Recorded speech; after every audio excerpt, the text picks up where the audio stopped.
So some of the things I want to talk about today, and we're going to also have some meditation included. There'll be some questions I'll ask you, discussion, and then there'll be time if you have questions and things like that. So we're going to talk about different kinds of motivation, why motivation is important, dedication, how that so much affects karma, and the outcome is based on your motivation. So important in the Buddhism we're practicing. The nature of the mind, this continuous level and experience of the mind, which does bring in some notion of reincarnation. So we're going to speak about that. Past and future lives, obviously, is part of reincarnation. And karma and personal responsibility, which is an interesting issue, I feel, right now on the planet. So I think some of it is very relational for everyday current events. General characteristics of cause and effect. And then how things ripen. So if I do a certain activity, how does it end up being not a specific thing, but how does it actually, in a sense, come to fruition? What are the different conditions that make that happen? Now, the one things that I can't discuss because I don't know would be why a certain karma ripens in a distinct way. You, again, need a highly realized mind to understand that. So I can't say why. Some people in this course often ask, I did this, so what am I going to take rebirth as? So I'm not highly realized to be able to explain that to you. But I think understanding some of the, how the outlines and the different components that make up a fully what's considered complete deed carries a heavier karma, will have a quicker possible result or a heavier result, which can affect positive deeds and negative deeds. Okay.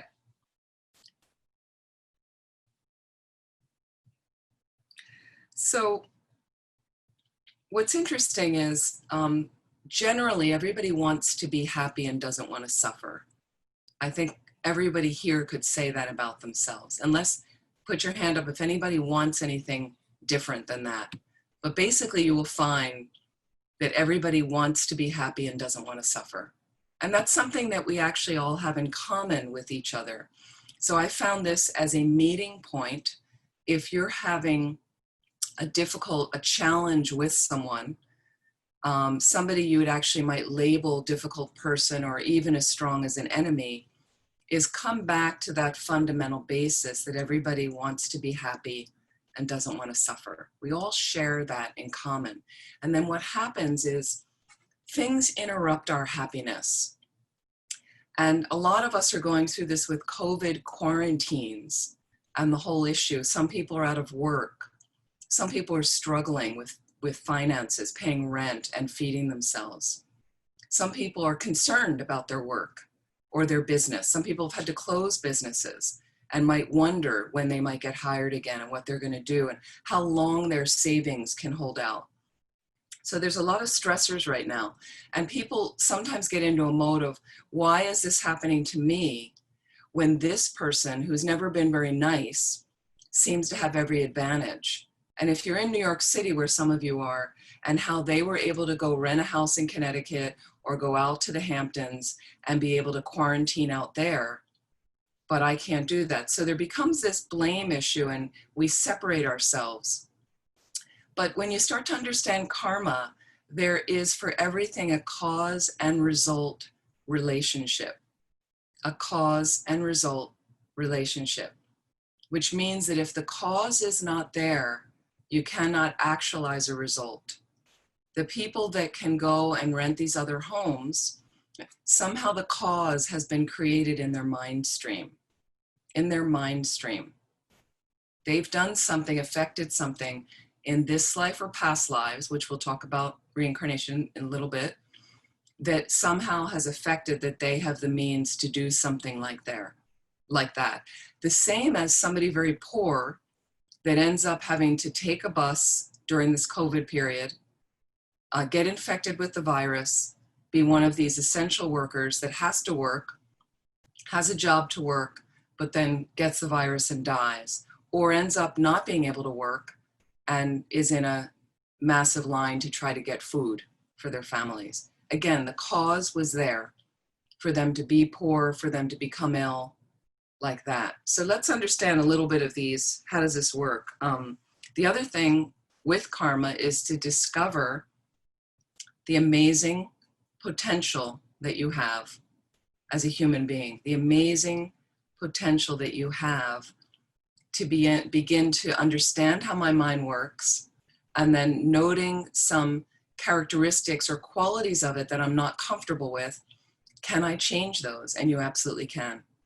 So we're not stuck with bad habits. We're not stuck with bad characteristics. We certainly will maintain our personality, okay? And then you can also enhance positive attributes that you have, that you would like to have more of that. Absolutely possible. So let me talk about the mind for a moment. Many of you have done courses on the mind. So unless you're very, very new, I'm not going to go into all of the details, but you can certainly ask questions. The mind, according to Tibetan Buddhism, is seen as a stream of thoughts, mental events, moments of consciousness, memories, ideas, and without a beginning or an end. The mind is not a physical experience, okay? It's non-physical, without any shape, form, color. You cannot cut open the body and say, there is the mind. It is seen as separate from the brain. It's also called consciousness. Same words I'm using right now interchangeably. Mind or consciousness. The reason the mind, they'd say in Tibetan Buddhism, has no beginning or end is the present moment of mind is seen as always having a preceding cause to it, a preceding moment of mind that caused it. Things just don't happen randomly. We occasionally may feel that a thought pops up out of nowhere, but it only pops up because there was a preceding moment of mind that gave rise to it. So there's always this cause and effect relationship. And if you want to look at the present moment of mind, our present thought is creating yet another moment, a result. And that moment is the cause of the next result. That's the cause of the next moment of mind and the next result. So again, it goes on and on and on without end. And it also comes from no beginning. Because whatever we think of as the beginning of mind, of our mind, Tibetan Buddhism will say there's a preceding moment that caused it. So a lot of people will go back to their conception, which we know as the sperm and egg come together, the egg becomes fertilized. Okay, the sperm and egg are physical in nature. And we know, we have proof of that. You can look under a microscope and see them and poke them. Physical things will give rise to other physical things. So they absolutely are the beginning, are the start of your body, of this, because this is physical. So sperm and egg definitely is the beginning of you. That's the first moment of your body, that fertilized egg, and then we know the cells start replicating. Mind is not there. That's not mind, the sperm and egg, because mind is not physical, okay? But the mind has a unique way. In the very moment of conception, and I mentioned this yesterday, there is what's called a most subtle wind that allows the conception to take place, like a life force. Again, Chinese system, we call it qi. Hindu Ayurvedic system, prana. In Tibetan, they call it lung, wind. Most subtle wind allows that fertilization to take place. And mounted on that most subtle wind is the most subtle mind, non-physical in experience, most subtle mind, and they ride together. This is like a rider on a horse. Most subtle mind on most subtle wind. It's the most subtle mind that contains your karmic seeds, imprints, based on past activities of your body, speech, and mind. They make little imprints like planting a seed. Every activity you do, every thought you have, plants a seed in the consciousness. And so those contain and those inform how this life is going to be, how the fetus develops, how the matter will develop, and how the life will be. based on the karmic seeds in the most subtle consciousness. Okay? It is the most subtle consciousness is the thing that reincarnates. Okay? But then we know the fetus starts developing life, then they're born, and then you have a human being, and in that case, a human being. Okay, but the mind is still in there. And when I said that it's affected, those seeds are planted by previous moments and activities of your body, speech, and mind. Okay, so if you notice certain behavioral traits you have now, and you know this with certain people, for instance, if you know an angry person, for instance, now the thing is, they seem to often have negative and angry responses to everything, to people around them and activities. And the reason is what's familiar in their mind, what they're making imprints of is anger, hostility, and negativity. I mean, we have an example of somebody sort of leading our country, right? Or should I say not leading our country, okay? But in any event, what I mean is you'll notice people that they're perpetuating that behavior simply because they're familiar with it. And we do what we do most often of what we're familiar with. Familiarity makes us comfortable. So some people would like to crawl out of that hole if they're doing a lot of negative things and acting in negative ways. And the exciting thing about Tibetan Buddhism is you can absolutely change it up. You can absolutely make a change. Okay? You're not stuck with that. The same thing, what's really lovely is when you see somebody who acts often out of a really good heart, and sometimes in Buddhist circles, and you see somebody that really seems to have spent a lot of time focused on bodhicitta, the enlightened attitude of wanting to cherish others more than themselves, wanting to wake up and become a Buddha. Why? Solely to benefit all living beings. And they really have that embraced in their heart. They make many more imprints of that. That's how they go through space and interact. When they go into a cafe to order coffee, like that, you see they're much more focused on other people around them. And that's a habit they're making in their minds. So you too can start creating more of those habits. One way we start doing it is to become more aware of your mind. How do you do that? Set up a meditation practice. And the other brilliant thing about Shantideva Center is you have this wonderful center that is offering a wealth of activities and courses online right now to entertain us while we're home. Okay? So it's brilliant that part of it is going to classes, showing up at classes to get the instruction. For instance, how to meditate, or what is it about a precious human rebirth, or what is it about karma, or all the other wonderful courses they're offering with different teachers. Okay, but then you need that meditation practice on your own. We'll talk about more of that in August when I'm leading a Meditation 101 course, but mainly for yourself to learn how to get it set up. The center can help you, happy to help you like that as well, to have something where you start very simply, because that's where you get in touch with your mind. What's going on with my mind? Here's another useful way that we use it is if you had a bad day. Now, a lot of us are not interacting with many people at this point, but some of us are. Some of us are doing it via Zoom and meetings like that. Or you may be interacting with people that you're locked in with for too long and they're driving you crazy. So again, occasionally something negative will arise in my mind and you might snap at someone or say a flippant word to someone. And later you go back to your office or back to your space or your room and you feel bad. And you think, I don't know, I didn't really want to do that. But without meditation to understand, so what I would do is go back when I could, and I used to do this regularly when I was working in an office. I still do it all the time, but I would come back at the end of the day, had a little meditation space. And one place I was working for a magazine in San Francisco, and I'd come back to my place and I'd sit, and there was a bad interaction with somebody on the staff.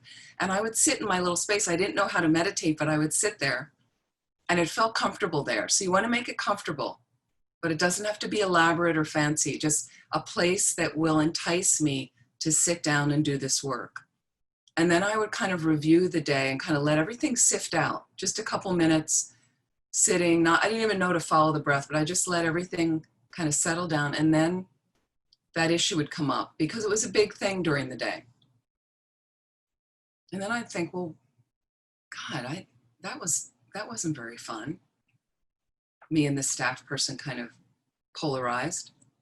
And then I get to analyze and go in there. What happened? Have a look at it at a deeper level. What happened? And then I notice, well, this person is always very overbearing. I'm a little scared of him. He's very intimidating. I see how other people are intimidated by him. I'm a new person there, so I don't really have any basis of support and things like that. He's very domineering, and then I disagreed with him. And then because of my fear and everything, I kind of blurted something out that wasn't really skillful. And then my view of him is he's very insecure. So that made him more insecure. And then he got defensive. Like you can kind of analyze what happened. And then I look at that, what actually happened.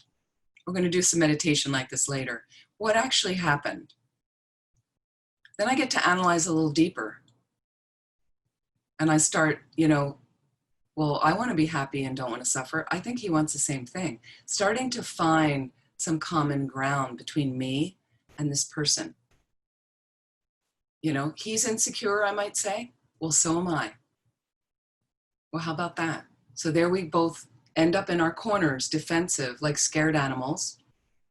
When I bet he wants to connect positively, just like me. And he did. He does, right? That was his. So slowly you start to work your way back into it. What could I say instead that would have been more beneficial, that would have been more positive? How else could I have handled it? If it comes up again, how do I want to handle it to deflect hostility and alienation? Okay.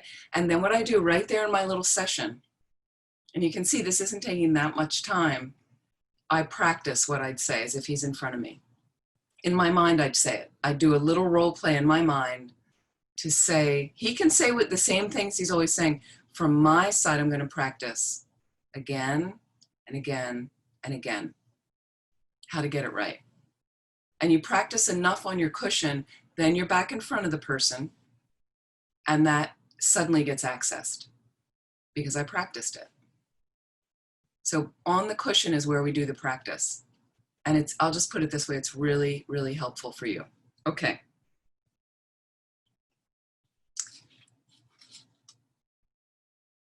So I want to talk about something we can understand with karma. I know a lot of you have done karma courses before. Some people are new, that's fine. I want to talk about the 4 characteristics of karma. We will also take a break in this session, in both sessions today. So you'll have a little 5-10 minute stretch, bathroom break like that. These are the 4 characteristics of karma, what we can understand at our level. Number 1, karma is definite. Karma is definite. What that means is if you do or think or say something positive, you will definitely get a result of happiness for you in the future. Again, if you do think or say something positive, you'll definitely get a result of happiness for you in the future. And the same with negative. If you do think or say something negative, you'll definitely get a result of suffering for you in the future. So positive imprints create happiness, negative imprints definitely create suffering for you, not for someone else. I mean, someone can be affected, but it's going to be in your mind and it's going to ripen in some suffering or positivity for you. And this is similar to, they give analogies. If you plant an apple seed, you definitely get an apple tree. You don't get an oak tree. So that's how positive things ripen, negative things ripen. Fixed relationship between certain causes yields certain results. Okay. Number 2, karma increases. This gets a little harder for us. Karma expands or increases. So a great result can come from a very small cause, okay? Depending on how that seed that you planted gets watered, fertilized, gets sun, like that. An example is you buy flowers for somebody with a very, very good intention. But you just want to make them happy, really care, you know, they had a bad day, you really want to pick them up, you buy flowers. You have a good motivation before you buy the flowers. You dedicate really with this practice of generosity, give the flowers without expecting anything in return, without expecting them to acknowledge anything, just happy that it made them happy. You dedicate whatever positive energy from that. And that can result in some greater happiness for you in the future, okay? Now here's how it changes. Looking at generosity for one, based on motivation. We give a lot of things. You've given a lot of gifts over the course of your lifetime, I'm sure, okay? Did you ever give a gift expecting something in return? Did you ever give a gift because you wanted somebody to like you and you wanted other people to see that you gave the gift and you wanted acknowledgement and notoriety from it, right? So those are not good motivations for giving, and they will taint the outcome, the result, like that. So the real perfection of generosity is when you're just purely giving with that bodhicitta intention. And if you can remember emptiness at all, the view of reality even better. Like that, makes it perfect. Now here's the other thing about karma increases. If you also have a negative experience, negative activity with karma, if you don't affect some purification after you've done a negative activity, okay, it will grow and grow and grow into a much larger negativity in the future. That gets scary for people. So relax. Okay, when I was a child, I was not raised Buddhist. Buddhists really try the number one Buddhist precept, do not harm. Okay, which includes killing insects. Buddhists try to take it down to insects. As a child, I wasn't raised that way. I was raised to get insects out of the house, to kill them. We had cans of Raid and everything else. And we live in front of a woods. I'm still in the same house right now, my parents' house. So there's a lot of insects in the house at times. And every spring, my mother we have a little back porch, and she'd say, get the vacuum and go out there and get the porch ready. And I'd go out with great glee and vacuum up a bunch of spiders and all the insects out there, some of which were alive, with great glee. I killed many insects as a child. First of all, I did it to obey my parents. That's a good thing. Okay, the killing is a negative karma. So I have a negative imprint of that in my mind stream of all the times I did it, but it's countered by me obeying my parents, trying to be a good kid. We have many mixed karmas, which will have many mixed results, which is often life on the planet, okay? But the thing is, then I got into Buddhism. So instead of freaking out and saying I killed all these insects, I didn't know any better. You can't do anything if you didn't know. But what you can do is purification practices. So once I got into Buddhism and heard about that, I experimented with stopping to kill insects. After my first Buddhist course, I heard about that. Was in Nepal, where there's a lot of insects. After I left the course, I was in a little kind of sleepy guest house, little cheap guest house. So there were insects in the room. And again, you can experiment. Insects are difficult. People say to me, well, I have ants in the kitchen. So is it okay to kill them, but not other insects? Like, people want me to make excuses for them, okay? So this is what I did. You have to check your own mind again. You have to do the path for yourself. So I left the monastery after the 10-day Buddhist course in the room, and I decided I would try to not kill insects for one day. I said, I'm just going to give it a day and I'll see how it feels. So there were insects in the room, and I got good at like taking the broom and ushering the spider out of the room, and it was a little creepy for me, but I said, I'm really going to try to not kill insects today, one day. I gave it the day, and then I assessed at the end of the day, how did I feel? And I felt pretty good about it. I liked it. It felt good. You have to check your mind. How does it feel? So I did it a second day. Then I did it a third day. I did it for a week, a couple of weeks. That was 1987. I never stopped. I just liked it. It worked for me. Now, it doesn't mean I haven't killed insects since then, mostly accidentally. I haven't really intentionally ever killed an insect since, but accidentally, I'm sure I've killed many. Stepping on them, walking through a woods. There's ways you can bless your feet. There's different things you can do, but driving a car, it's very difficult to live on the planet and not be harming something in some way. So we do purification practices. Vajrasattva practice, which we'll do a little of in our second session, like that. Very effective purification practice, okay? And there's many purification practices you can do. So that's something I do every day at the end of the day to at least keep at bay whatever negativities I did that day, as much as possible, to stopping them from increasing, because karma increases. Okay, number 3 characteristic. You will not experience a result if you did not create the cause. You will not experience the result unless that cause is in your mind. So you can't blame the person next to you when the plane is crashing that it's their fault. It's their karma. You also have the cause in your mind to experience and be in a plane crash like that. You don't get somebody else's karma, that they did something and it's going to be bad for you. You might be affected by it. You might be part of the whole thing, but that's only because you have that karmic cause, that seed in your own mind stream. Number 4, actions over time are not wasted. Actions over time are not wasted. So if the cause is there, over time it will ultimately come to fruition. You can't say, well, I'll just kill the ants in my kitchen and that karma is not going to ripen. Over time, it will. The only ways you can affect it and affect that result is through purifying the cause, which you can do before it ripens.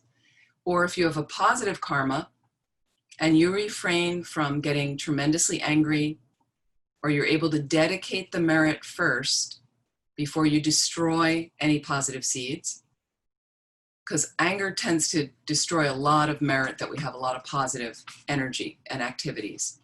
So if you have a positive thing and you nurture it, don't do any tremendous anger around it or able to dedicate it, that will continue to grow and come to fruition over time as well. 4 characteristics of karma. So I think we're pretty clear of what are virtuous actions versus negative. Why are some actions considered to be virtuous?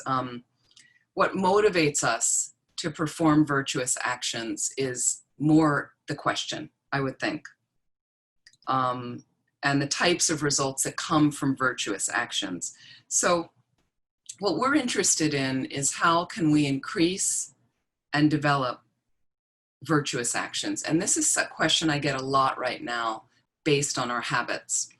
So a lot of people I know now, and we talked about this yesterday and certainly Friday night with self-compassion, some people are struggling with the quarantine and the whole situation that is going on the planet because they find that they're at home and then they heard a friend who's also at home.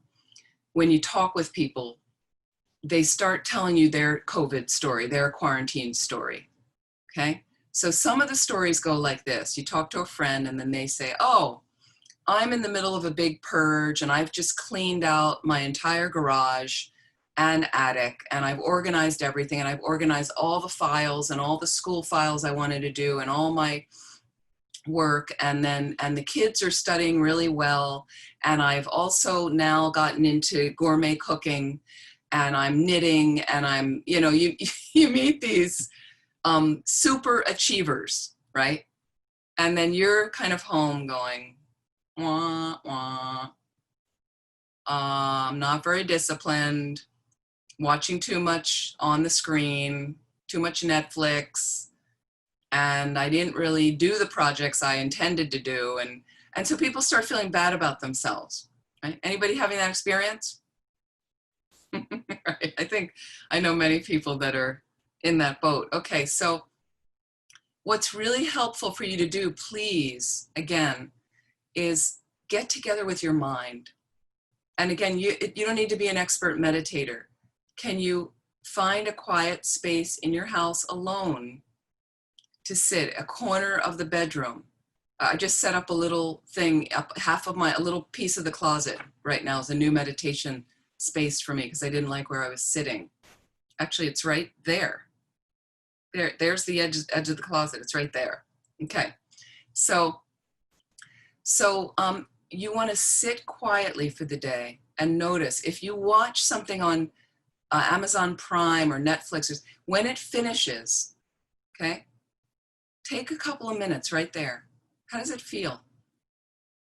If you're, for instance, binge watching or not doing the project that you had intended to do that week, it doesn't usually feel good. So the thing is, then you ask yourself, how can I make a change? Okay. If the project is too vast and big, break it into bite-sized chunks. That's advice Lama Zopa Rinpoche gave me when I was the director of Milarepa Center. 275-acre property that he wanted developed. And I just jumped in like full force, right? And he gave me the advice to do it in bite-sized chunks, right? So again, bite-sized chunks, think about breaking it down. I'm so impressed with my brother who lives near me. He's a bit of a hoarder. So for him to start to get to his stuff, it's so overwhelming for him, okay? Bite-sized chunks. He's like getting to like a box a day. He manages to find time to deal with a box a day. And now a week later, he's cleared out 8 boxes. That's pretty significant, I think. So, and the other thing is, give yourself the credit for the 8 boxes rather than saying, well, I should have had the whole closet cleaned out by now. No, give yourself credit for the 8 boxes. So you start moving into the healthy pattern where you go, I can do this. I can do this now. He was looking at his house and then he said to me very discouraged the other day, and I said, just focus on that room. You've just removed 8 boxes from that room. Look at the room. Does it look different? And he said, yeah, it does. I'm like, that's great. So again, we want to step by step take things. But again, you have to check, how do I feel after doing this activity that doesn't feel very virtuous? That's how we start getting a sense. I think you're in sync automatically with virtue. That's what your body and your mind wants you to practice. And the reason I believe in that is because we have something called Buddha nature. Buddha nature is a seed. It's a seed or a potential that means everyone can be a Buddha. Everyone with a mind can be a Buddha. Okay? It doesn't mean we're a Buddha yet because we have Buddha nature. But what happens is every single being with a mind, including some politicians you may not like, they have Buddha nature, yes, okay? What happens is because some people seem further from a Buddha than ever, it's simply just because there's more things obscuring their Buddha nature. That's all. We all have obscurations. So what I would mention is purification is a way of clearing away the obscurations, but because everybody with a mind has Buddha nature, I believe in the fundamental goodness of everyone. So virtue is burning to get out of you. Virtue is burning to be practiced. So I think that when you are doing something positive, when you are thinking something positive, saying something positive, virtuous, like that, there's something in your being that resonates. Like that. Any comments on that or anything I've said so far, the 4 characteristics, any questions? Just yet, but are we communicating? Okay. Do you feel in sync with where you're supposed to be on the planet and what's best for you to do? I'm just curious if anyone wants to unmute to comment.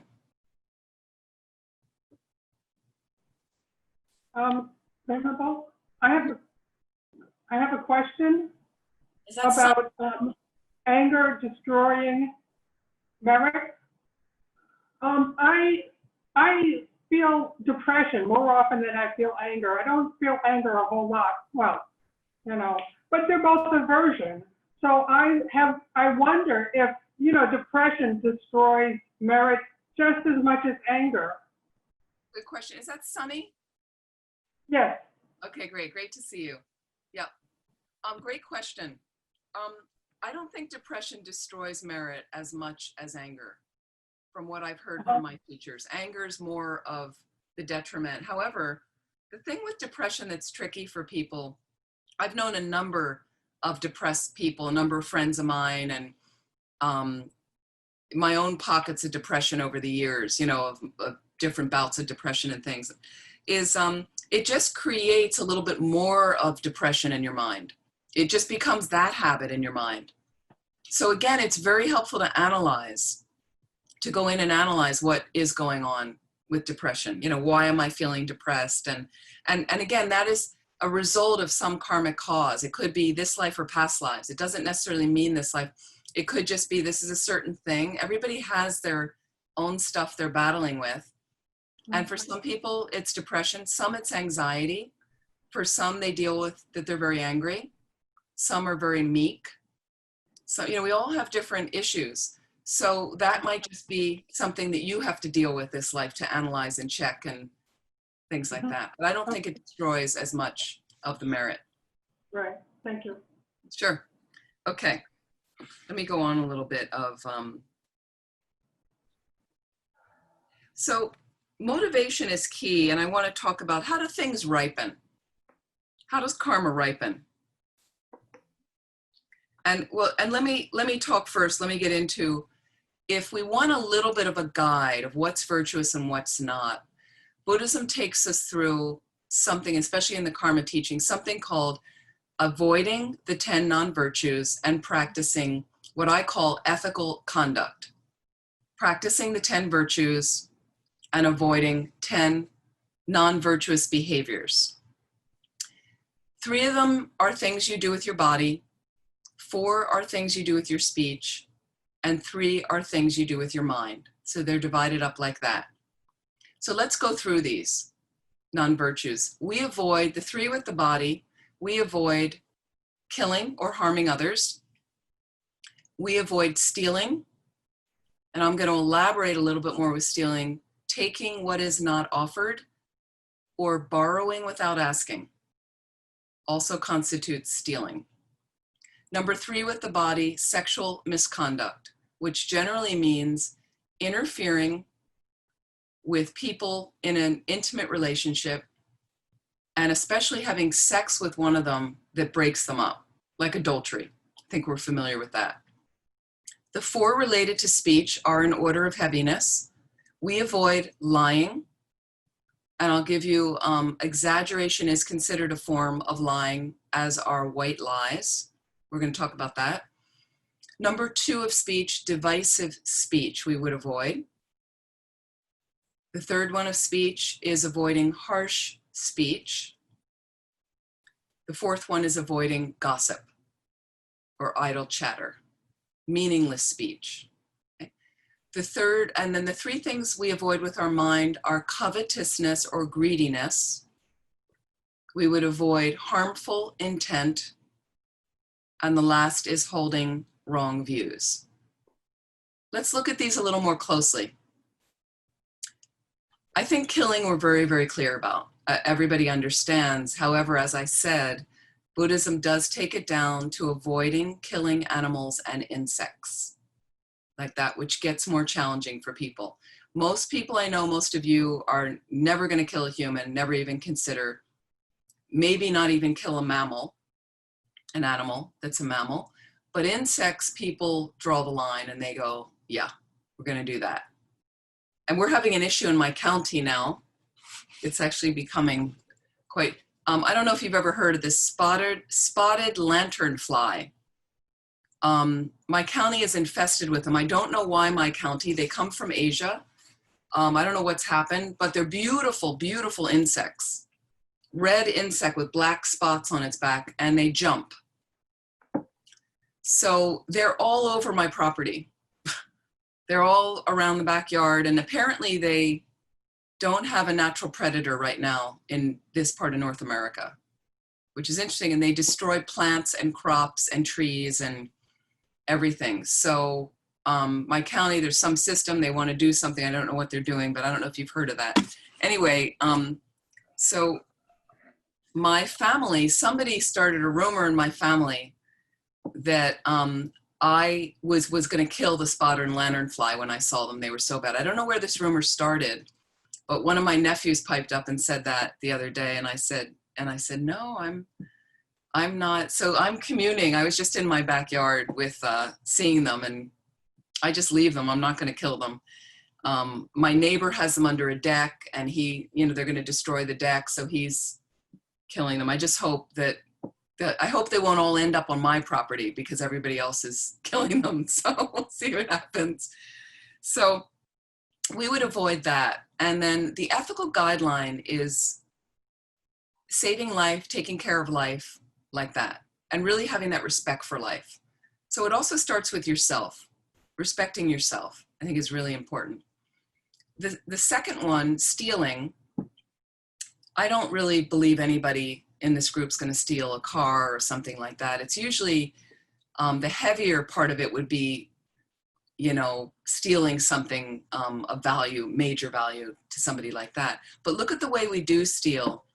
If you've ever lied on a timesheet, that's stealing.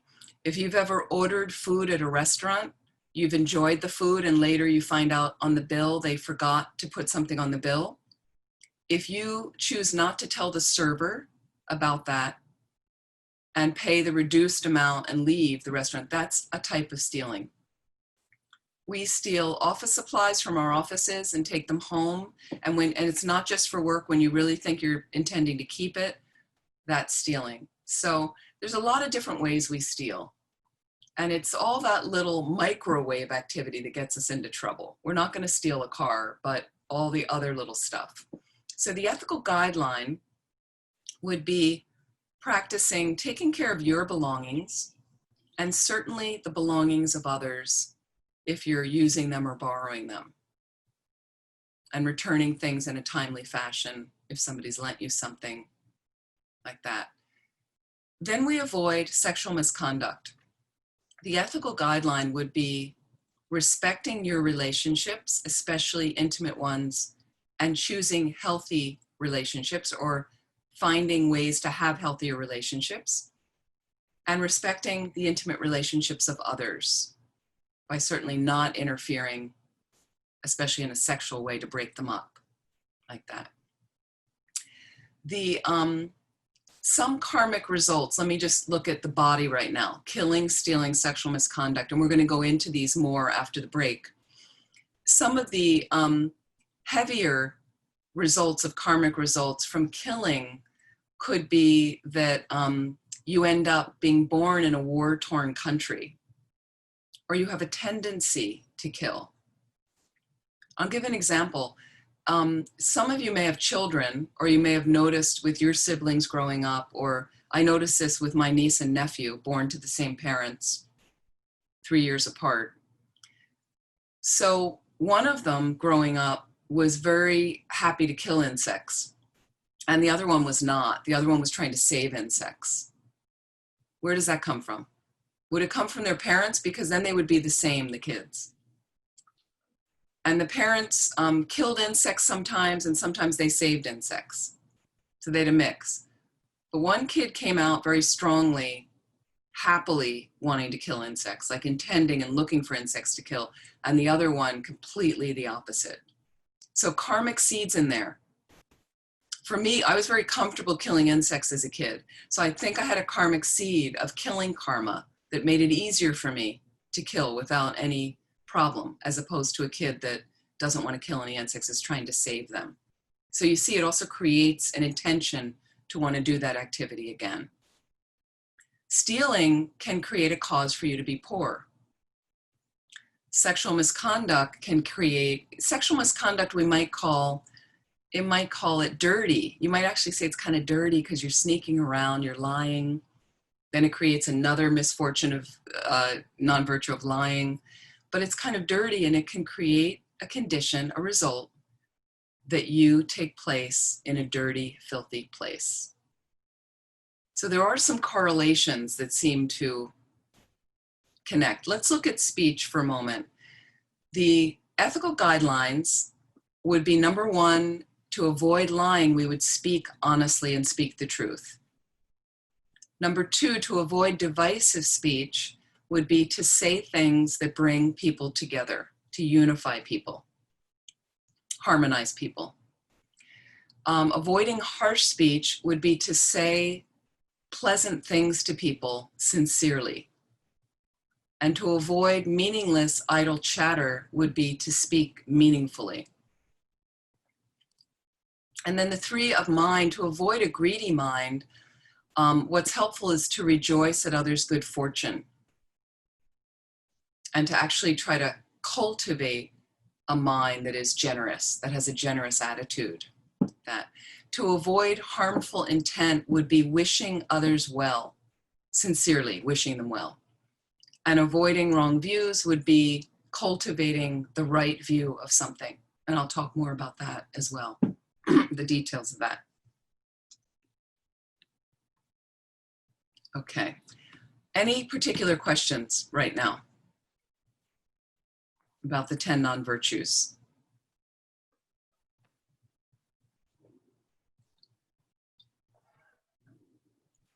I had a quick question about in terms of purifying non-virtuous deeds. I mean, we have been creating these non-virtuous deeds since ancient times.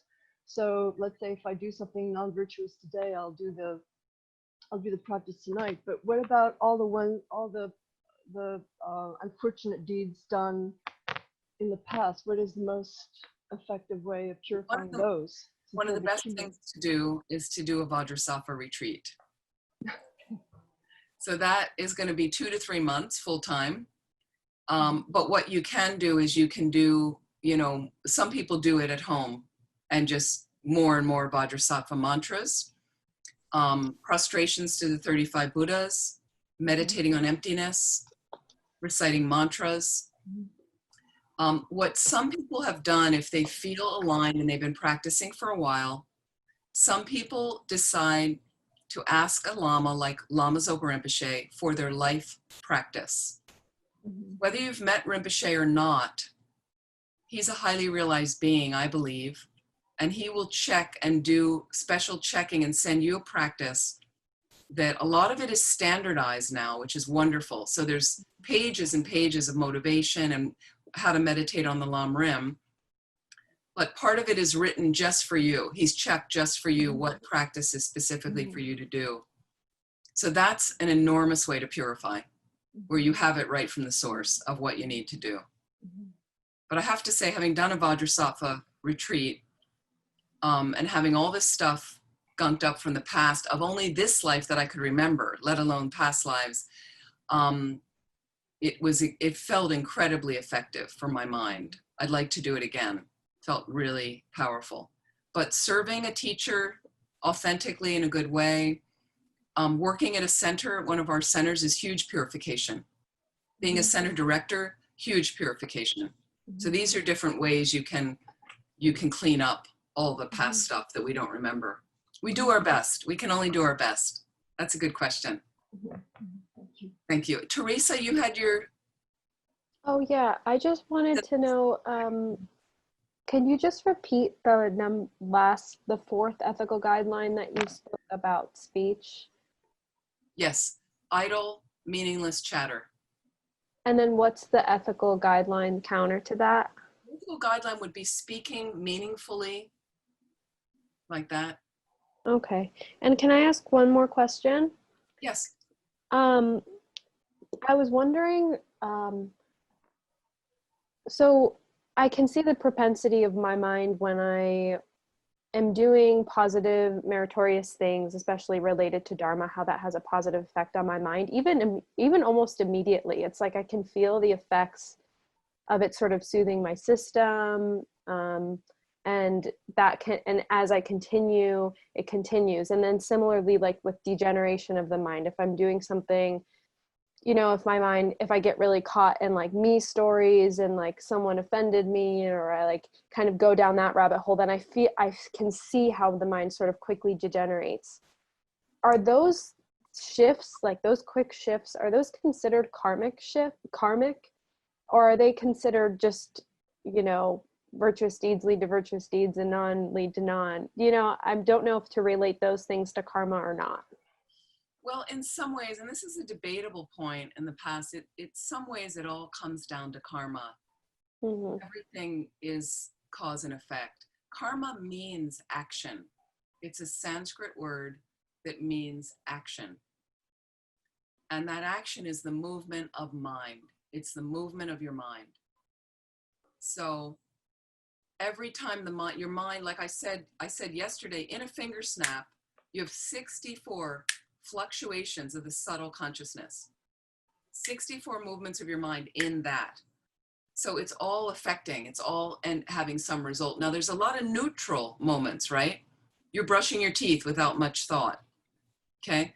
But if I brush my teeth with a bodhicitta motivation, that I need to brush my teeth to keep dental hygiene, to have my teeth so that I can continue teaching well without focusing a lot of time on my teeth, to get enlightened, to benefit others, and I brush my teeth with that motivation, I'm creating a virtuous seed in my mind stream, as opposed to neutral or negative.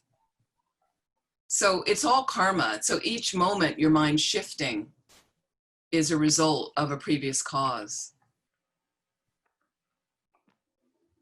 So Steve? Yes, hi, thank you. I'm going to give you the extreme situation with karma. You know, what would a Buddhist do?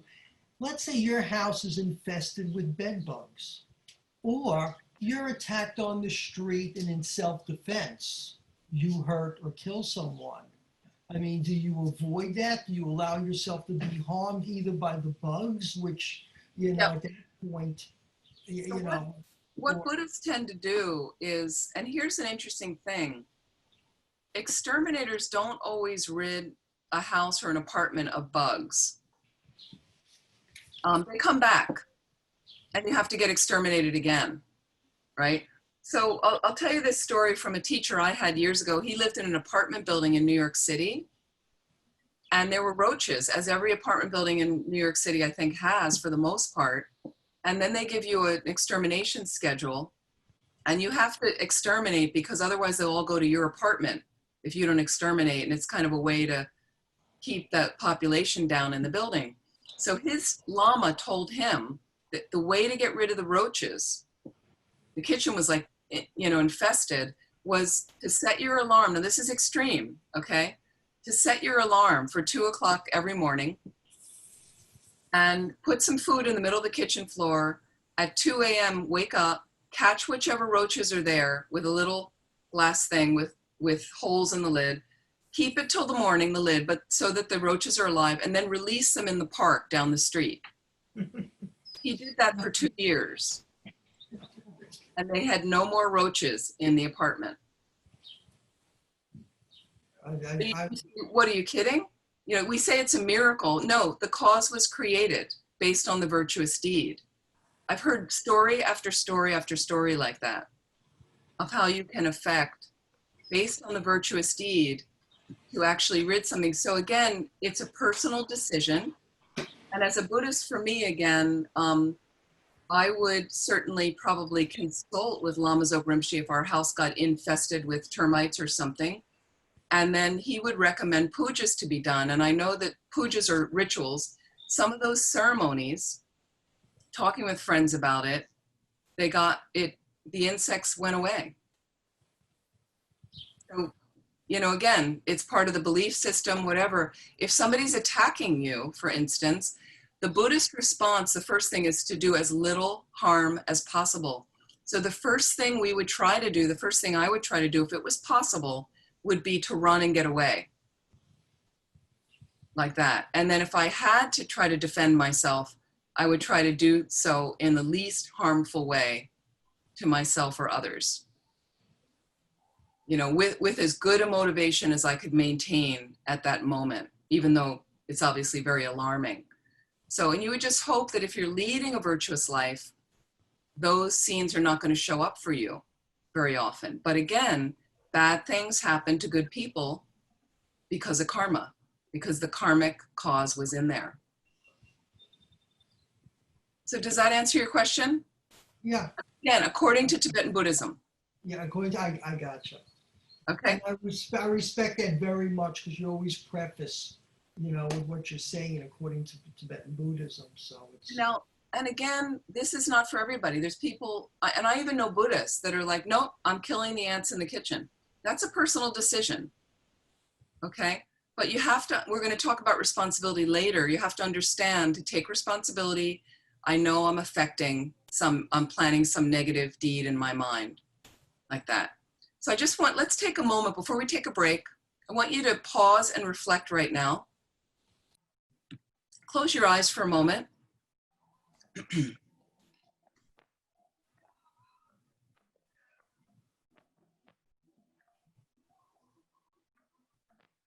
And just focus on your breath for a moment.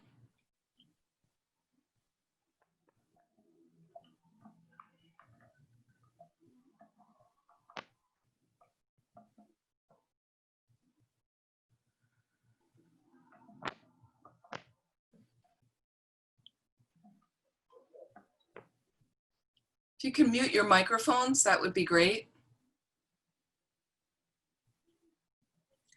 We're just going to look briefly at the 10 non-virtues.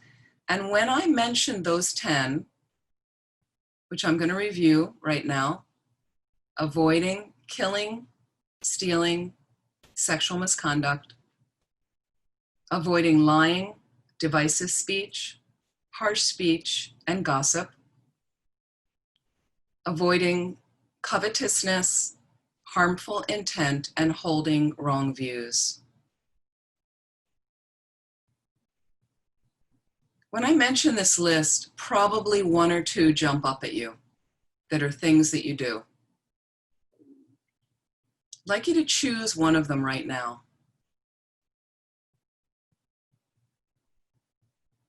Let's explore. Again, the way we change our mind into something glorious and virtuous is to turn toward the discomfort with interest and curiosity. I first have to understand my mechanism and what's happening. So let's look at this. Ask yourself for a moment, what was my motivation in entering and engaging in this non-virtue? What was my motivation?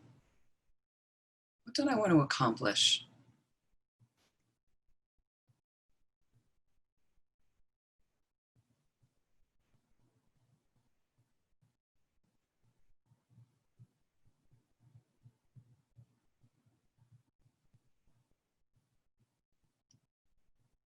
Did I accomplish what I set out to do from practicing this non-virtue?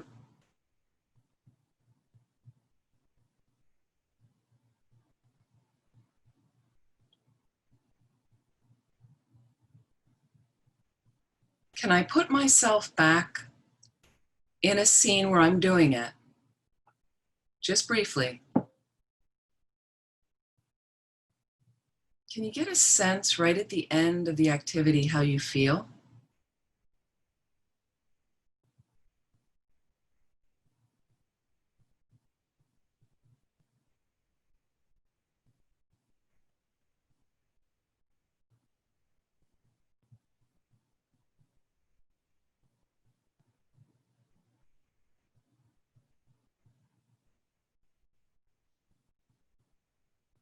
What would be alternative behavior I could practice?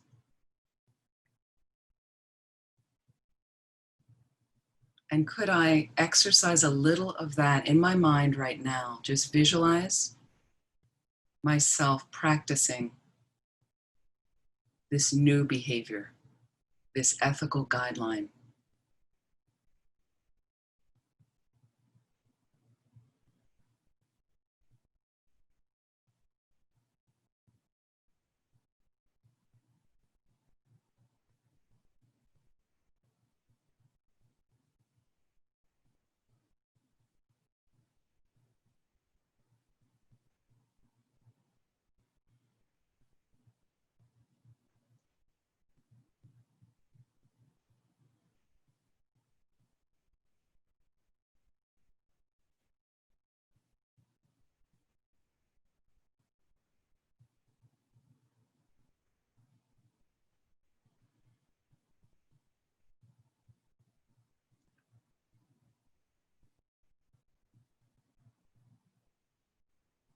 How do you feel now?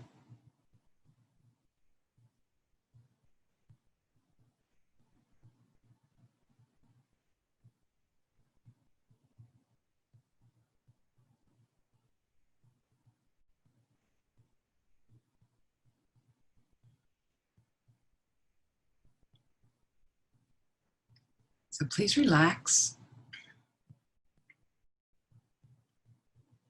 When you're ready, slowly open your eyes.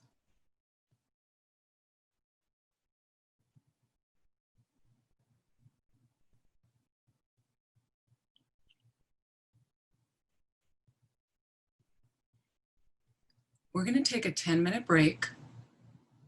And what I'd like you to do in the break to make it useful, if you like, okay, I want you to explore those 10 non-virtues. Continue to reflect on those and notice, are there any, if there was another one that jumped up, ask yourself those questions. What was I hoping to accomplish? How did it go when I practiced the non-virtue? And what's an alternative that I could do? What's an alternative I can exercise? Thank you. We'll be back in 10 minutes. Greetings.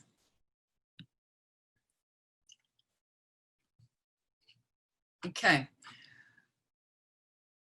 Let me explain, as people are coming back, let me explain a few details about some of the 10 non-virtues that we didn't cover yet. Is, for instance, avoiding gossip, what we might call meaningless speech. The fourth one you would do with your speech or avoid with your speech is, it doesn't mean that you only speak about the Dharma to people. It's not realistic.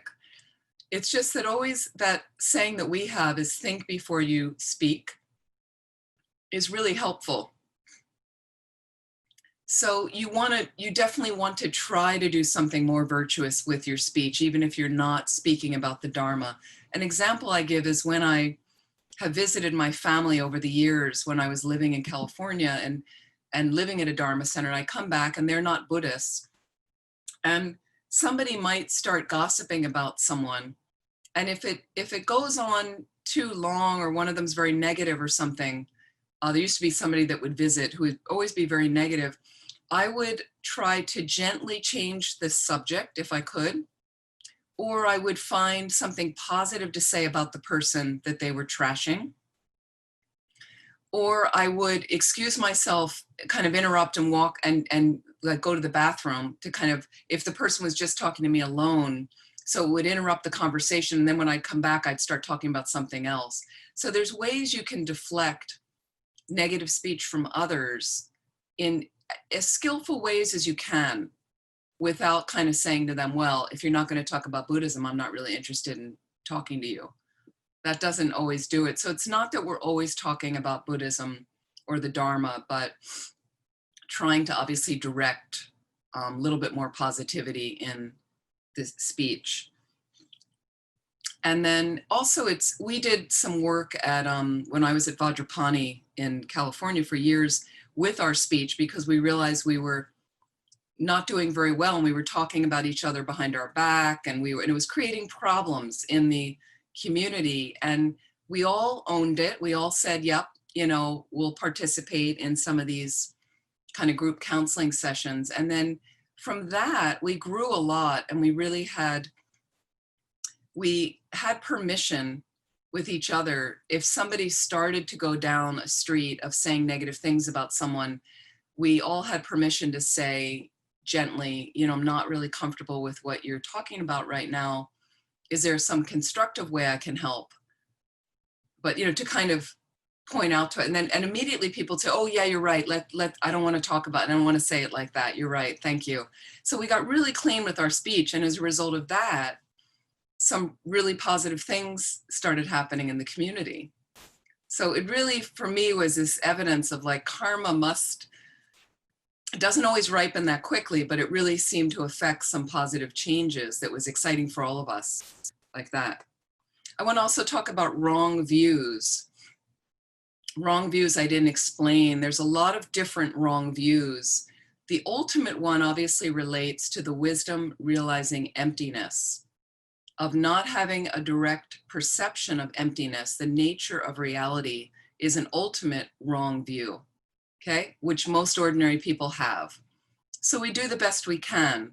But other wrong views, like we basically try to educate ourselves about emptiness, to read books about emptiness, go to classes on emptiness, learn how to effectively meditate on emptiness. And that's one path we can try to walk on to go against that non-virtue. Other wrong views would be, for instance, I mentioned this before, in the 1930s and 40s, I don't think they understood the ramifications of smoking tobacco, smoking cigarettes, how harmful it is to the body. And then later they found out. So if you feel today that smoking cigarettes is good for your health, that would be holding a wrong view along ethical guidelines like that, obvious guidelines of society. So I want to talk about how do things ripen? What happens when you do something, say something, think something? How does it ripen?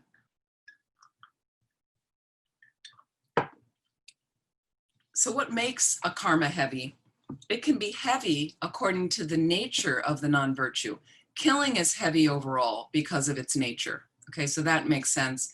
If you have sadistic killing, that would be a really, really heavy negativity, because the sadism would be the motivation to harm somebody with and really torment them is a terrible motivation to have. So that would be would ripen in a very heavy way, negatively heavy. It can be heavy according to the intention. Again, talking about sadism, or you're practicing generosity, but just because you want them to like you and think you're great, like that. Or you're practicing generosity and you don't have much to offer, much to give because you're poor or something, but you have an incredible intent to want to offer a little bit. That has a huge positive result. And one story they give in the scriptures is when the Buddha was alive on the earth. This is 2,600 years ago. There were children playing in the sand, poor children. And 3 of them were playing and they saw the Buddha coming, and the Buddha was very tall. So one of them said to the other 2, let's make an offering to the Buddha. Oh, look, it's the Buddha. And the other friends were like, we don't have anything to offer. And he said, well, I'm gonna, if you can put me on your shoulders, I'm gonna offer a handful of sand and visualize it as gold. And he did that and offered, like near the face of the Buddha, they lifted him up. And that child created the cause to come back as, I think, King Ashoka in the future, who was considered a wheel-turning king. And he had dominion over a vast part of India, and as a result built all these stupas and Buddhist shrines, and was kind of a golden age under him, just from that offering with an incredibly good intent. So intention and motivation is a huge factor in any of the activities that you're doing. Heavy according to the object. If you are lying to your parents, it's heavier than lying to a friend, because your parents have given you this life that is really, really precious, much more precious than friends, things like that. So if you're doing something kind for your parents, also a better result than doing something kind for your friends, because of their place of respect in your life and what they've given you. There's heaviness according to frequency. This is gossip right away. So gossip is the 4th of the non-virtuous speech, and it's in that order of the least heavy of the non-virtuous speech. The problem with gossip is we do it all the time. So gossip isn't just talking about someone behind their back, but it's also going on and on about the movie plot you just saw when the person you're speaking to is really not interested and you never checked with them, but you need to tell them every twist and turn, or you're going on and on about the latest sporting event that you saw. That frequency creates a problem because we're just used to doing it all the time. Frequency according to lack of an opponent, meaning I don't see any real problem. I don't care that I'm doing this non-virtue. And I don't think I have to purify. And if I have to, I'll just do it again. So that can create a heaviness like that. Let me talk about some ripening ways, and then we're going to have a break at noon. Okay, we have, I'm going to give this to you. How do things ripen and how do they come out? And we're going to look at some of these, the ripening effects. Okay. So for things to be what's considered a complete karma, which makes it heavier, more imprinted in the mind, there need to be, to have these full karmic results, 4 components have to be present. 4 components have to be present. And this is why we have a lot of mixed karmas. These are the 4 components that you need. The basis or object of the action. And I'm going to explain what these are. We're going to look at killing first. The basis or object of the action is number 1. Number 2, the intention. The intention. The intention has 3 parts. A recognition, motive, and an accompanying delusion. Again, a recognition, a motive, and a delusion. That's all part of the intention. Number 3, the deed. Number 4, the completion of the action. Okay, let's look at killing. It'll make more sense to you. Let's look at killing. The basis of killing is a living being other than yourself. A living being other than yourself. Okay, here's your intention. First, I have a recognition, first part of that. I recognize unmistakably the person I am intending to kill. You can't be mistaken about it, that you weren't sure if that was them. Unmistakably, I recognize them. Number 2, my motive is I intend to kill them. Number 3, the delusion. People kill for a variety of reasons, okay? You catch your partner in bed with someone else and you're killing out of a possibility of a combination of anger and attachment, okay? You kill somebody because you want the thing that they have. That's attachment. You kill normally out of all 3, where you might kill out of attachment because they're your partner, you caught them in bed with someone, that made you angry, you kill from that. And then you kill out of ignorance because you didn't understand the killing was bad. So those are called the 3 poisons. Ignorance, all rooted in ignorance, number 1. And then attachment or desire, growing out of that, and also anger, aversion, or hatred. Those are the 3 poisons. Again, ignorance or confusion, attachment, desire, anger, hatred. 3 poisons. So those are the delusions we're looking, which delusion has motivated us. And with the non-virtues, it's often 1, 2, or a combination of 3, like that, okay? So I'm still in my intention, my recognition, you recognize unmistakably the person, my motive is I intend to kill them. Number 3, the delusion is one of the 3 poisons, killing out of anger, ignorance, or attachment. The deed, number 3, the deed. You carry out the killing by some means. You shoot them, you poison them, black magic. And you can either directly kill them yourself, okay, or indirectly ordering someone else to kill them is also counted in that. Indirectly ordering someone else to kill them. Here's the completion of the killing deed. The other person dies before you do. So this is why suicide doesn't complete as heavy a killing karma. It is still killing karma. So that mind would still have some negative seeds imprinted in it from harming itself, harming the person themselves. But again, the first basis in killing, the number 1 basis, is a living being other than yourself. Suicide is yourself. The 4th component, the completion, is the other person dies before you do. With suicide, you die at the same time. So as a result of it being, meaning it's not as heavy a karma, suicide, as sadistically murdering somebody like that. Let's look at stealing, just to exercise again the components so you understand.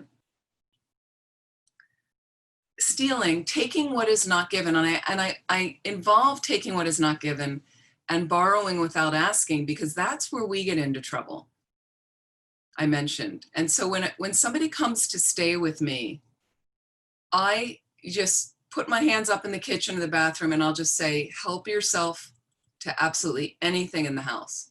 That way they don't get into a thing where they're in the bathroom, they needed something, they looked in the medicine cabinet, took a swab, but didn't ask me. That way there's no stealing karma for them. I've offered it. I've offered everything in the house. Whatever you need, open the cupboards, take what you want. That's what I do, so they don't get into any stealing thing. It's a nice way to have guests where you're just like, then they don't have to worry, because technically when I'm in somebody's house, and people said this to me, I won't take anything, and I don't like going, I stay all in people's houses all over the world, and I'm not a cupboard looker. I don't look in people's drawers. I'm not interested in the least, right? But occasionally if I cut myself in the bathroom once and I came out and said, excuse me, would you happen to have a plaster Band-Aid? And they said, oh, well, you just look in the medicine cabinet. But I just said I couldn't until you offer that. I really can't go in there and take it until, and they were looking at me like, what? So I'd rather keep it clean, clear, where and so now people know, and if I come, they just say, help yourself to anything. It's nice to kind of live cleanly. I find it helps my mind. So with stealing, the basis is something of value belonging to someone else. The basis is something of value belonging to someone else. My intention, the recognition is, I recognize unmistakably the object that I want to steal. That's clearly the bag that I want. There it is. Okay, the motive is I intend to steal. And the delusion, one of the three poisons, I have attachment to the bag. I wanted that bag in that color. They have it. Or I'm angry. I steal out of anger. I can't stand this person. I want them to suffer. So I steal out of anger. Or I steal out of confusion, thinking, I'll just take this. It's okay. It doesn't really matter. They didn't really offer it, but it's okay. I can just take the book and take it home with me that my friend has because I want to read it. I don't really need to ask them. They don't know that I have it. Haven't you had people stay at your house? They borrow a book, they take it home, they don't tell you. And like 6 months later, they're like, oh, here's the book I borrowed. So the delusion could be confusion, ignorance. I don't really think it's a big deal. The deed is whatever means you use to steal, you take the object secretly. You decide not to pay taxes. That's a kind of stealing. Okay, even if you don't like what your taxes are being used for. Kirti Sencho Rinpoche, a Lama I traveled with, a great Lama, he said, if that is the law of your country and you decide not to pay the taxes, you are incurring some negative imprinting in your mind from not doing that. You misuse donations as a type of stealing. We've always been really, really careful at centers that I've run of if somebody says, this is what I want the donation to go through, I'm really very clear about that. Or you get someone to steal for you. The deed would be accomplished like that. And the completion is when you feel that the object that's been stolen belongs to you. When you take ownership like that in your mind. Okay. Let's explore. I'm going to ask you to explore just before we take a break. Let's look at regarding speech right now. Let's play these components through the speech one and see if you can figure out how they work. Okay, I'm going to look at lying. Lying. And there's many objects of lying, many ways. And here, let me give you some different views of lying. Denying something you have seen. Denying something you've heard or experienced with your other senses, or something you've known. Falsely claiming to have seen, heard, experienced something with your senses, or known something, saying that you know something which you don't. Those are all types of lying as well. Elaboration is lying. Exaggeration is lying. over elaboration like that. There's a form of lying where you could even, where you nod your head and you're lying. That could be a type of lying as well. What's the basis of lying, would you say? Feel free to unmute. What's the basis of lying, anybody?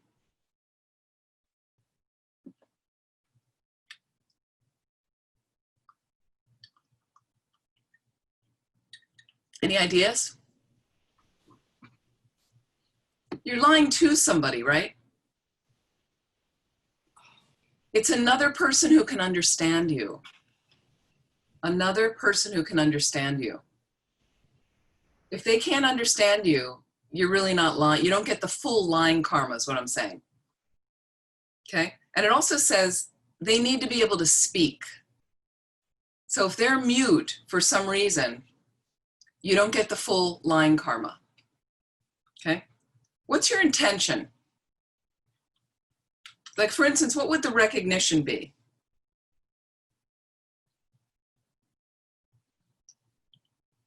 These usually all stump people. Any guesses out there? Recognition and lying is you're going to know what you're saying is a lie. I know what I'm saying is untrue. This is what I'm going to tell the person. I'm intending to deceive somebody right now. That's my motive. This is all part of intention.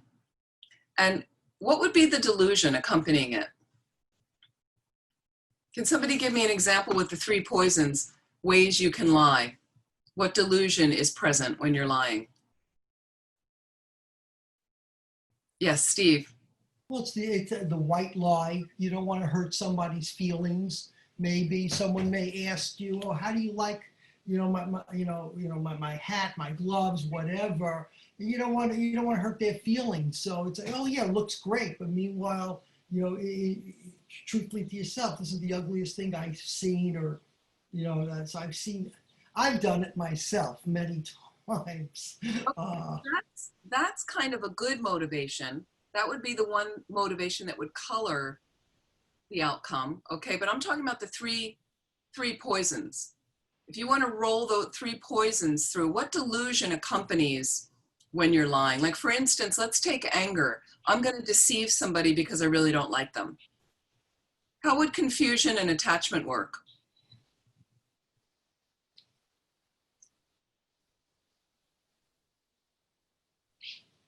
Anybody? Take a chance. How do confusion and attachment work? You know this. It's nice when you have to spit it back, because then you have to really learn it. If you're lying to somebody out of attachment, what's that like? What's your motivation? What's your mind saying? Yeah, please. I think out of attachment, it would be like a pride thing. Like, I'm attached to my sense of knowing, sense of intelligence, so I'm going to lie and like pretend that I know this. Yep. That's certainly a way out of attachment. Absolutely. Yeah. And sometimes we lie out of confusion, not thinking it's really a big deal. Like that. And what Steve was saying about a white lie, this is a great issue about lying. So thanks for bringing that up, Steve, is, again, white lies are flavored and colored based on the motivation. We have a good motivation. So you don't get a completed lying karma in your mind. It doesn't complete because you're not really motivated by confusion, anger, or attachment.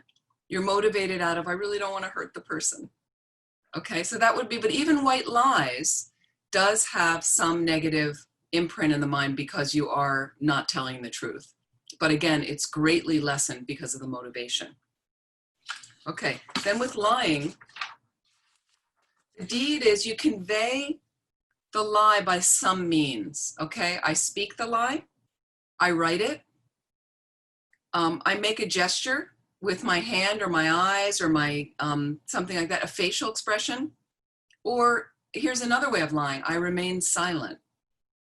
You can actually lie by remaining silent. You know, when somebody says, I know you're the person that did it, and I don't say anything. The deed, so that would be the deed. And then the completion is when the other person understands and believes your lie. So if you're lying to somebody and they're like, I don't believe you, You don't get the fully completed lying karma. This is how karma is so intricate. This is why it's so intricate. Okay, but again, the completion of the lying would be the other person understands and believes the lie or the deceit. So you can understand how it goes through the different 10 non-virtues. And what we're going to do when we come back is talk about the results, how they result. There's ripened results, results similar to the cause. And we're going to talk about how is it that you end up being born in a war-torn country? How is it that you end up winning the lottery or, you know, having a propensity to depression? I mean, I don't know the specifics of it, but you can see how things can get affected like that. Any other questions, comments right now? Sunny. Yeah. Is so about a white lie. Would you counsel that it's a good thing sometimes to do a white lie? So sometimes it's a positive action rather than a negative action. The whole. What was the second word? Or is it? Would you capitalize? Did you say on it? I'm sorry. So a white lie. Is that can it be, it's a good thing sometimes. And you would. I'll put it this way, it's mixed karma because a lie on its own is negative. So you have to take the responsibility that if I am going to tell a white lie, and honestly, as a Buddhist, I've thought about this at times and went, okay, I'm going to tell the lie, but my motivation's so good. So there is a negative ramification in your mind stream due to the lie, but your motivation is so good that it will make it lesser than having a completed lying karma. And on balance, that's more bodhicitta than negative. Well, like I said, we have a lot of ripening mixed karma, and that would ripen probably as a mixed karma because the lie is negative. You have to see it as negative. The motivation certainly will flavor the outcome, no doubt about it. I mean, one example I give, my father was dying a year ago, as many of you know, and at the very end, he had the cancer spread, and it was and they said that he would start hallucinating a little bit, which he did, but he was really very much there, and fortunately, miraculously, had no pain right to the end, without any pain meds until the very last day or so, and he was very there. But his hallucinations, he started talking about a truck that his father had in the 1940s. And it was an old Dodge truck or something, and his father used to use it to help move people. And all of a sudden we're sitting in the room, my family, and my father looks at my brother and he says, you know, very, very anxiously, we need to move the truck. And my brother, out of the blue, my brother looks at him and he says, well, what truck? And he said, the Dodge, we need to move the Dodge. It's not in a good space on the street. And my brother said, Dad, you don't have that truck anymore. It's, you know, and my father got very upset and he kept insisting. And my brother said, Dad, you sold the truck in the 50s. You sold it before I was born. So my father got very upset, and my keys to my car were sitting on his hospital table. So I saw him getting very agitated, insisting, and I jumped up and I picked up my keys, and I thought about it before I did it. I thought, should I lie to him? Like, is this, but he was just so, you know, so a dying person who's agitated. I weighed it in my mind. I picked up the keys and I said to him, I said, look, I'm going to go move the truck. I'll go move the truck. And he goes out, and I left the room for 15 minutes. I was hoping he would have forgotten when I came back. Okay. But I came back 15 minutes later, my sister and brother sitting in the room, and I walk in and my father looks at me right away. I thought, I'm not going to say anything. And right away he says, what did you do with the truck? Right. And I said, I said, I moved it. It's amazing. There's a big garage on the other side of the property. And because of your plan, they let me put it in there, and it's really safe and it's great. And he looked at me and he said, with a big smile, and he said, that's terrific. So I just, you know, I did it. I mean, what to do, but I get some of the lying karma. I took ownership for that. I did my purification, Vajrasattva, in the evening. But again, the motivation. So I think, again, we're weighing. Every moment we're weighing. And the main thing is to learn the 10 non-virtues. It's your responsibility to learn what they are. Most of you are already practicing these, but a few of them are a little murky for us, right? So those are the ones you want to get a little clear on of like, wow, I was very casual about lying. As a kid, I was a brilliant liar. It was a very bad imprint for me. And then I got into the Dharma and I went, wow, I don't really want to do that anymore. You know, and it was a little hard to stop it because it came so naturally, right? And then I slowly moved out of that, right? And then my speech changed in a more positive way, I think. So again, anything's possible, but you yourself have to look at which are the ones I'm really casual about, that I gossip too much, I say rude things to people. Which is it for you? What are the ones jumping up? And those are the ones you need to go after first. Just honestly to look at what, and you have to ask yourself, what motivates me to do that thing? Why do I keep wanting to do that? For me, it became with lying as a kid, it was to get out of trouble. But what happened after a while is it just became a habit. I was so familiar with it, I would just go into it even when I didn't need to get out of trouble. And I had to look at that and go, why do I need to lie right now? There's no problem here. So you yourself have to do that. So please explore in the break right now. We have 2 hours. We'll be back at 2. I want you to explore break time. Which are the ones I need to go after? And look a little bit about the components. What's the basis of why I'm doing this? What's the recognition, the motivation, the intent behind it? How do I actually do the deed? And what would be the completion of the deed? See if you can explore that a little bit. Elizabeth?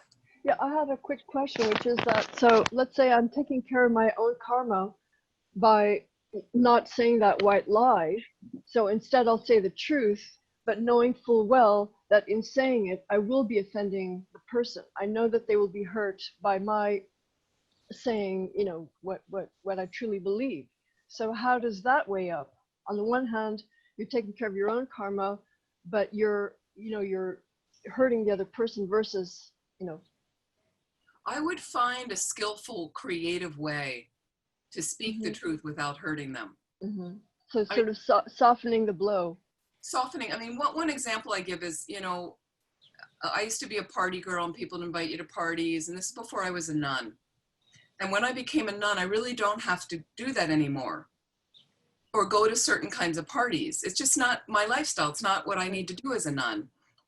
And when I lived in California, people would invite, and it depends. Certain kinds of parties or gatherings are nice, but certain these I knew there'd be a lot of people drinking, and so somebody was like, oh, I'm having this and you really need to come. And so I realized I wasn't feeling comfortable, and I think I made, it was a creative excuse that was truthful, and I think I actually said to them, as a nun, I just don't feel as comfortable anymore at these gatherings when, and somehow you can find a creative way rather than directly confronting somebody Right. with here. There's always a tactful way often to get out of it like that. Okay. So let's take a break, and I'd like to dedicate whatever positive, and this is a wonderful way we seal in any merit or positive energy from the session we've had so far, to dedicate that to helping us get clear about how the 10 non-virtues are functioning in our lives. How can we turn ourselves more to practicing ethical conduct, identifying these that will help our path to full awakening, as then we're really unlimited in benefiting all living beings. So I'd like to dedicate in that way. Please take a couple hours, do reflect on this as much as you can, and we'll be back at 2 o'clock.